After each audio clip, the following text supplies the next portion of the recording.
Hi, everybody. I'm Pete Christensen, I'm Coffee Brown. and welcome to episode 15 of Don't Die Dumb.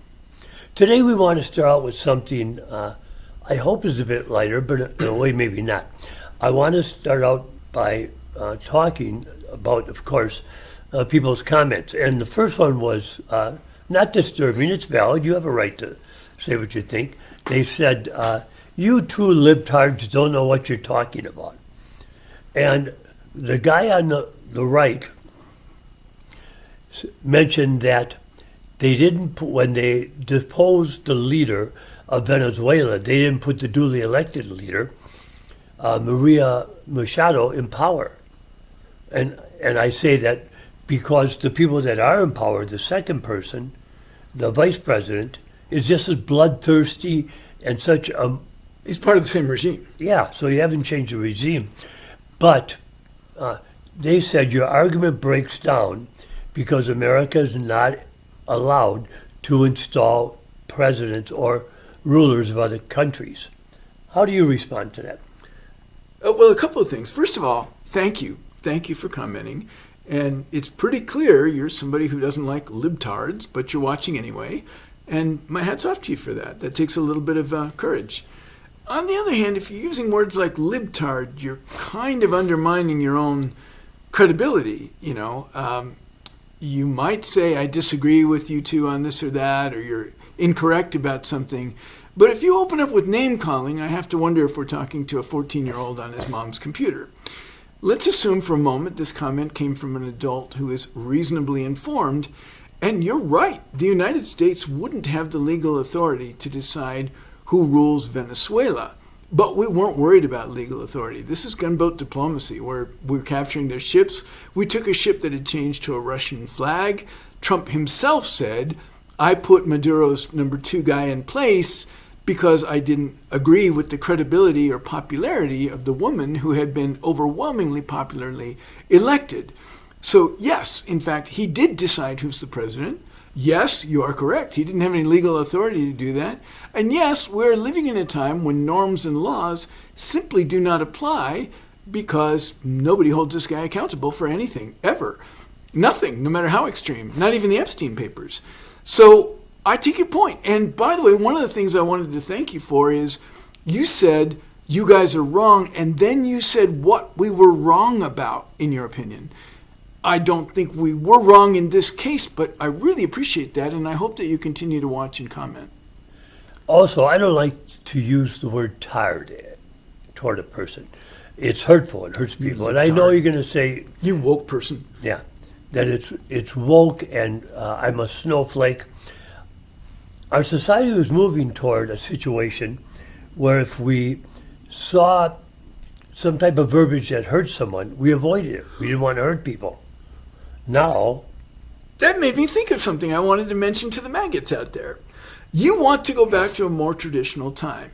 In fact, if you think about the way that they would like to take rights away from women, put them back in the kitchen, take away the vote, and so forth, if you think about the way they'd like to re-stratify us based on color, if you think about immigrant phobia, basically, and also the way they'd like to channel the only people who matter in this country are the people who are wealthy and have power. In other words, Victorian England. So just this morning, I did a little bit of homework.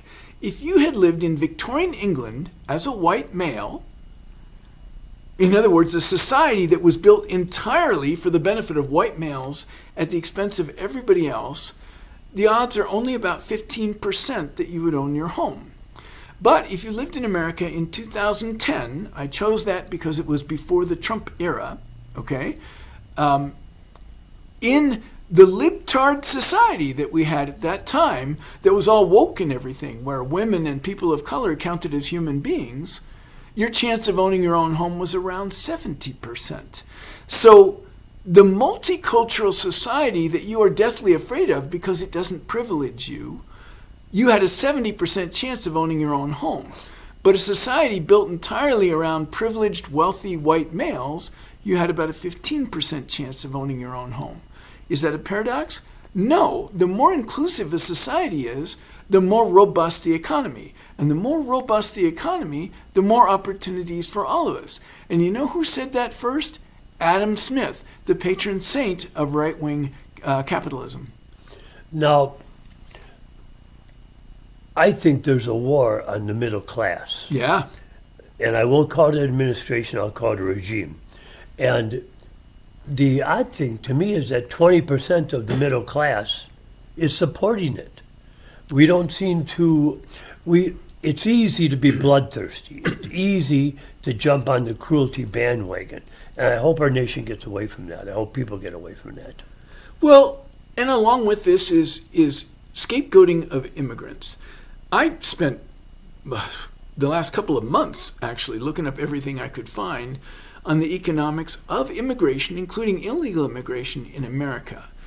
And the most negative thing I could find is there's a short-term cost to illegal immigrants early on, but by the time their kids grow up, they are net contributors. For about the first 3 generations, immigrants from other countries, legal and illegal, are more likely to be entrepreneurs, meaning job creators, and are less likely to commit crimes.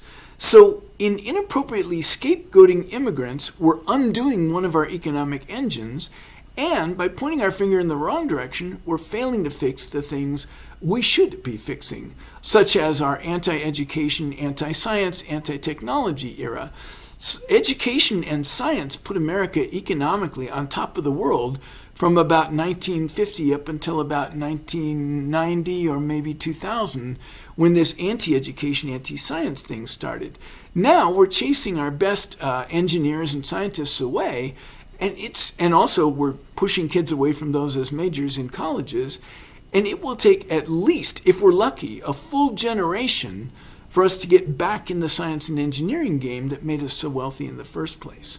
There's a big, big consequence to scapegoating because we're spending all of our resources solving the wrong problems. Now, one of the other comments was, why don't you talk about something a little lighter? So we'll do that. The Golden Globe nominations have come out, and we're going to Was I nominated? Was I nominated, please? Not Please, again was I this nominated? year, I'm sorry. They overlooked your home movies. But What about our podcast? Was it nominated? I don't think so. Okay. But the overall point is that one movie that was filmed here in New Mexico, where we broadcast from, is Rust. And it got a terrible rap because of the tragedy that was involved with it. But the movie itself, I really liked it. It was very genuine. It didn't have guys wearing cowboy hats that looked like they stepped off the pages of GQ. It showed a very flawed individual and a very evil individual, well, hoping to redeem himself. And I loved the research they did when they put the movie together. Your thoughts? So you know a lot more about that era than I do. It's kind of your era of interest. Things that jumped out for me was that it's a very unsentimental character study of a generally bad person trying to do something good, but it's not like he's converted to becoming a sort of noble person. And there was so much discussion over over Alec Baldwin shooting his friend by accident and the difficulty with the armorer and all that stuff, that it's easy to forget to look at this film in its own right. But I think it was a very thoughtful, engaging movie, and I would highly recommend it. And I will say that Pete had to kind of push me into watching it. Westerns aren't really my thing, but I enjoyed it greatly. At one point in the movie, they're drinking coffee, and the guy says, you want a cup of this Arbuckles? Arbuckles is a coffee made in Tucson, Arizona.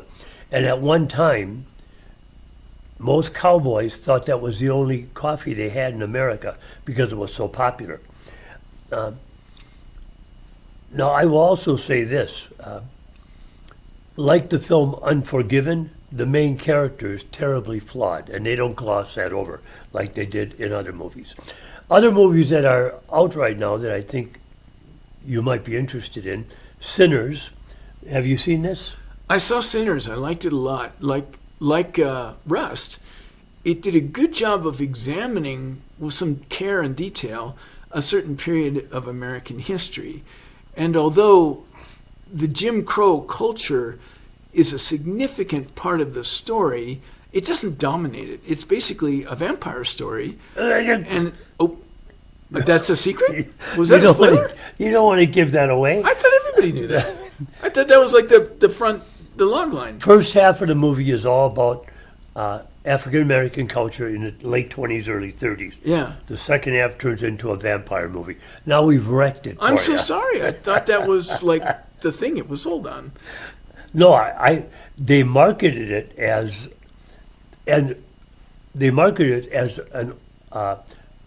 a period piece from the 20s, 30s.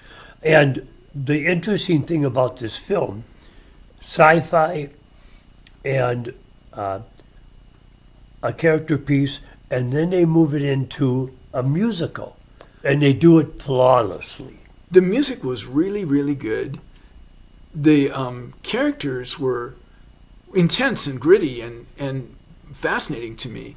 And I enjoyed a window into a culture that I wouldn't have been allowed to visit had I lived in that era. So for all those reasons, I liked it a lot. Yeah, I think most people will like this movie. Another movie that I'm dying to see, but I can't yet because they want too much money for it, to like 20 clams if you buy it, is Nuremberg. Russell Crowe will probably get nominated for an Oscar for this. You've seen it, right? You haven't, okay.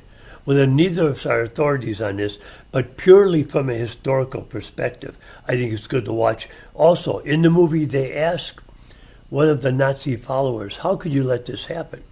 And he says, because Hitler promised to make Germany great again. Also, the Nuremberg trials are where we famously get that I was only following orders is not an excuse for war crimes.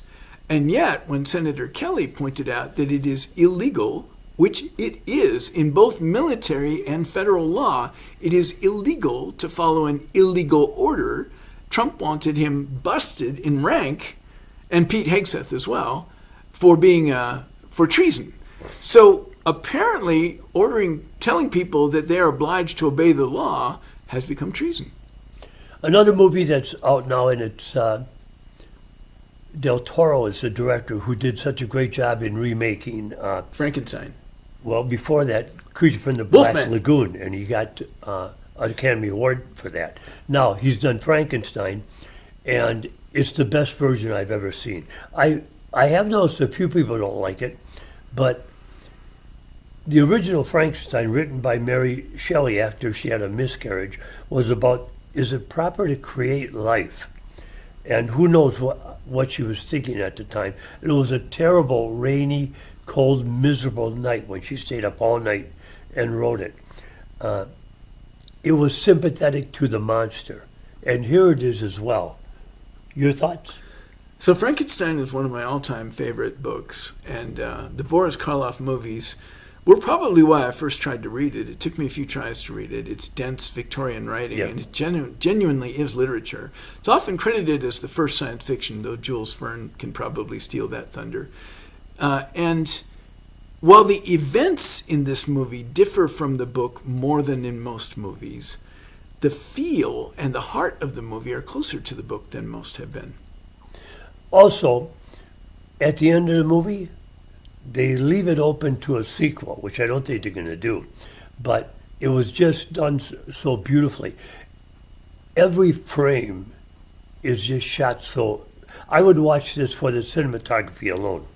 Another movie that's out now that has some Oscar buzz is Jay Kelly. And it's about a movie star who's a terrible egotist, but his big flaw is that he's selfish.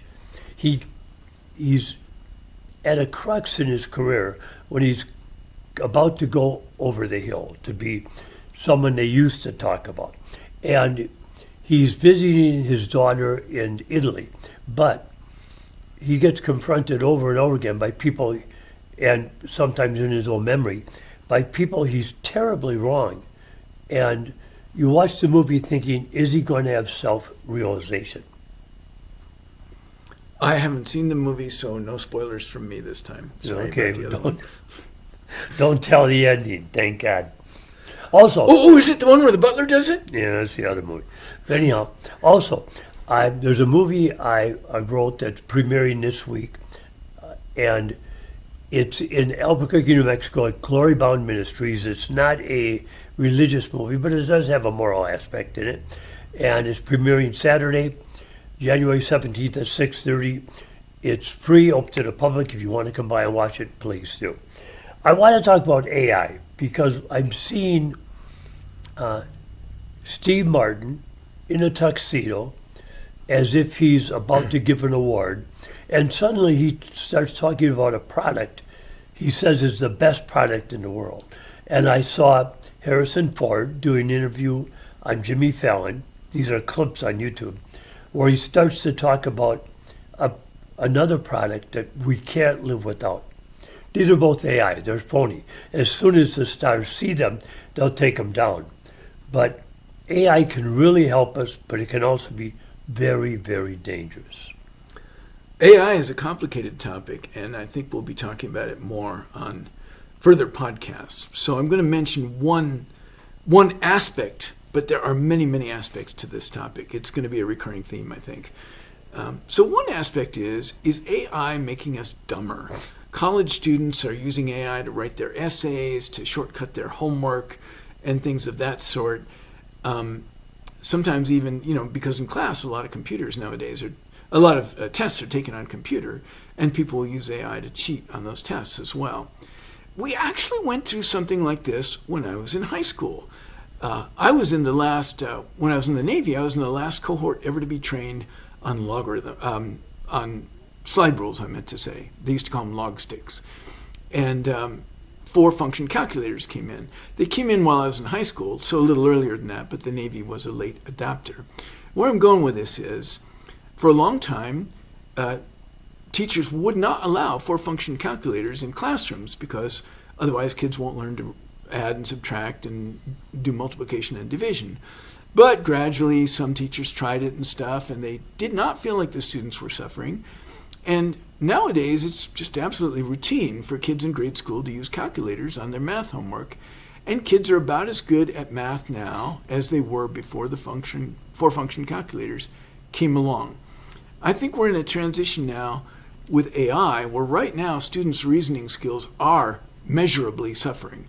The kids who are using AI now to get through their classes are going to graduate less competent than people of just 5 or 6 years ago. And that's sad. But I think, and this is where I wanted to go, the challenge for us educators is to figure out how to let students use AI for what it can do and then build on top of that. For example, I might do a class assignment where I have everybody spend 15 or 20 minutes learning about a topic using ChatGPT and whatever other resources they want to, but then they're going to have to stand in front of the class with no resources and teach us what they just learned, so that they have to actually process it, reason with it, and add value to it. In that way, I think we can begin learning, and that's just one example. We're going to have to learn hundreds of techniques, but educators are going to have to step up and learn how to use AI to make people smarter rather than try to prevent them from using AI. I think that ship has sailed and it's not coming back. The problem with education is the basics for education. That is to say, the classes are too big. I actually, in high school, I had a teacher the last week of our semester, of our year, turn to me and go, well, what's your name? They don't have the time right. to give individual attention. Right. And the reason is there's not enough teachers, and we're not putting enough money into education. Now they're getting rid of the Department of Education. We need to pay teachers more, and we have the money to pay them more. But will we do it?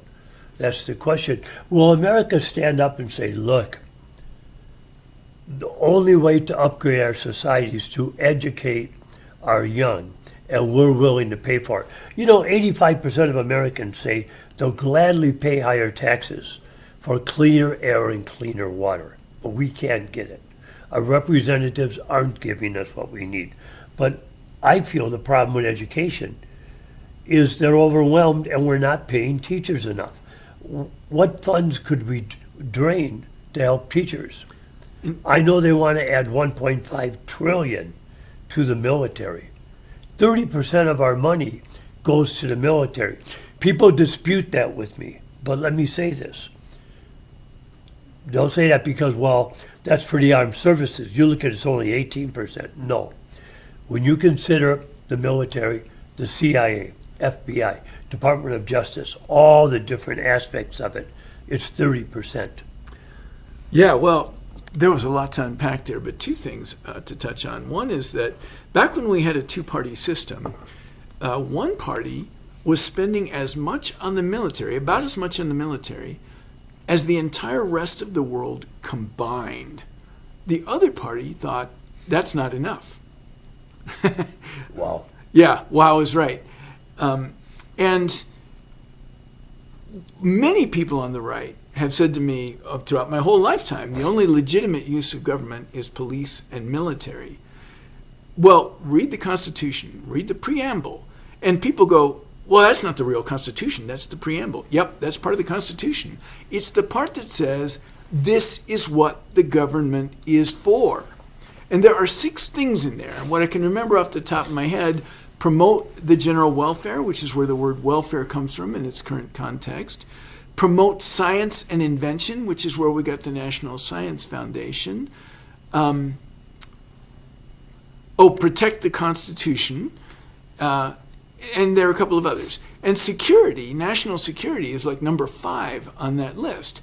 So yes, national security and law and order are definitely functions of the government.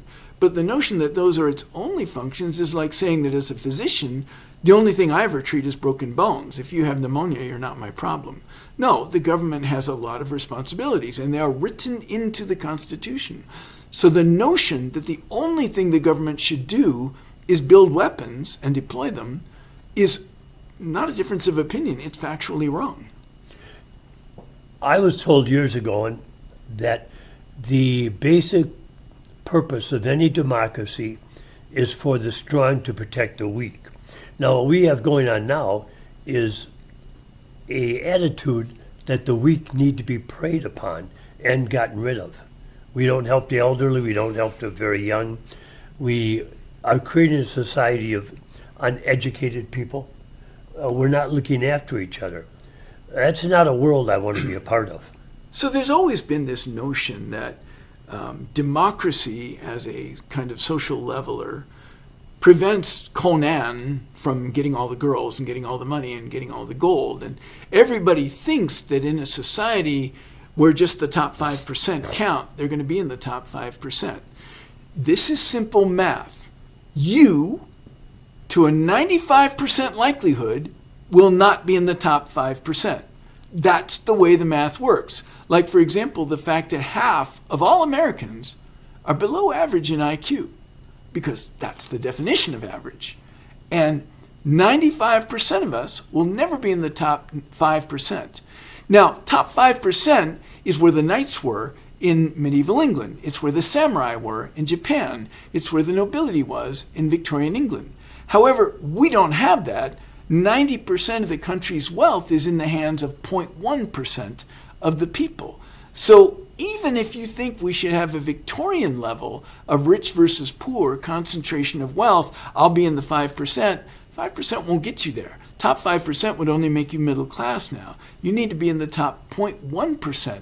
The wealth is so concentrated. I believe in differential rewards. I believe in capitalism. But I also believe that any system can be exaggerated to the point that it becomes a bad system. And we overshot by a mile right now. I believe our military should be used for defense. I believe we need a stronger National Guard. We don't need a Department of War. We need a Department of Defense. The whole idea of renaming this is some kind of phony macho BS where we're going to scare the rest of the world by saber rattling. We're saber rattling at friends, Canada and Greenland. We're saber rattling at Colombia, Syria. Denmark. Trump wants to take over Gaza. We're getting in a pissing match with Denmark, although that's over Greenland. Mm-hmm. And there's a couple of others on Trump's list. Oh, Mexico. He wants to do something about Mexico. Well, if this is going to be an isolationist America is for Americans government, why are we meddling all over the world in all these other countries? And whomever said to us at the beginning of the show, Well, you're wrong. We don't have a right to appoint the president of Venezuela. You know what? We also don't have a right to grab Greenland. We don't have a right to confiscate Canada. So, yeah, sure, I'm with you. Let's not meddle with the rest of the world in those ways. And as Bill Gates has recently pointed out, millions of children have already died as a consequence of cutting off international aid. America was once a leader, but now we're becoming a pusher, an erratic, not very thoughtful pusher that's biting off more than it can chew.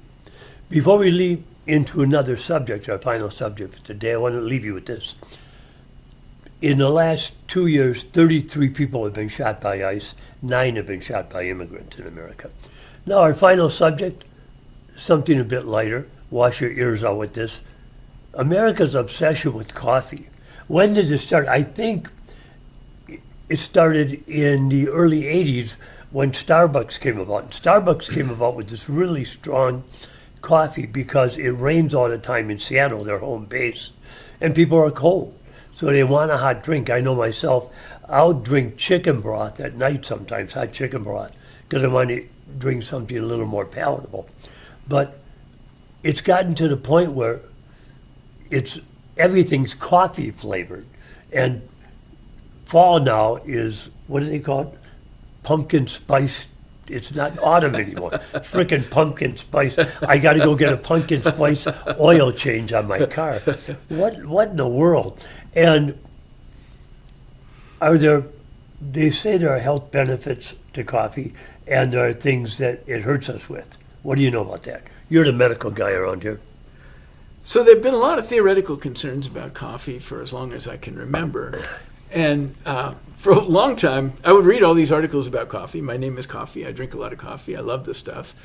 And every other year, coffee was bad for you. It was going to do something terrible to you. And then every other year, it was pretty good for you. So I just started reading it not even numbered years, and I felt much better. But actually, for about a decade now, the studies have been more and more positive. Things like delaying cognitive decline, performing better at work and on tests, mood elevation, decreased colon cancer, although there's some conflict on that, but it looks like it may actually have some positive effects on decreasing the risk of colon and a couple of other cancers. Concerns were rapid heart rate, anxiety, and high blood pressure. And I would absolutely agree. If you're experiencing those things, either drink less coffee or don't drink any coffee at all. By the way, most of the beneficial aspects of coffee, it's a fantastic antioxidant, better than green tea as an antioxidant. It also has epicatechin in it. So coffee pretty much rocks it as a nutritional herbal supplement. But if you find that the caffeine gets you agitated, you'll like this. The beneficial aspects of coffee mostly do not come from the caffeine. Decaf coffee has the same benefits as caffeinated coffee, except for the boost in alertness and test-taking skills. Obviously it helps there to be a little on the perky side. But for everything else that I was just discussing, it's actually on the positive side. So the only bad side of America getting obsessed with coffee right now is that the areas that can grow coffee are shrinking because of the hoax of climate change. Apparently, just telling the climate that it's going to get hotter tricks it into thinking it is hotter, and so the coffee growing fields are shrinking and becoming less abundant. So coffee is going to get significantly more expensive over the next couple of generations. I would also say the old saying, all things in moderation. Though I've had too many cups of coffee during a workday and actually start shaking, so. That never happens to me. I've had 5-6 cups of coffee today already. In fact, I had another one right before we started this podcast. And it didn't have any effect on me at all. In fact, I could drink 10, 20 cups of coffee. I've done it many times. I might have done it today. I really lost count. Okay. It doesn't have any effect. Okay. I'll pull the old Jack Benny. All right, everybody. That uses up our time for today. I hope you enjoyed the podcast. Please tune in once again. I'm Pete Christensen. And I'm Coffee Brown. Remember, Don't die dumb.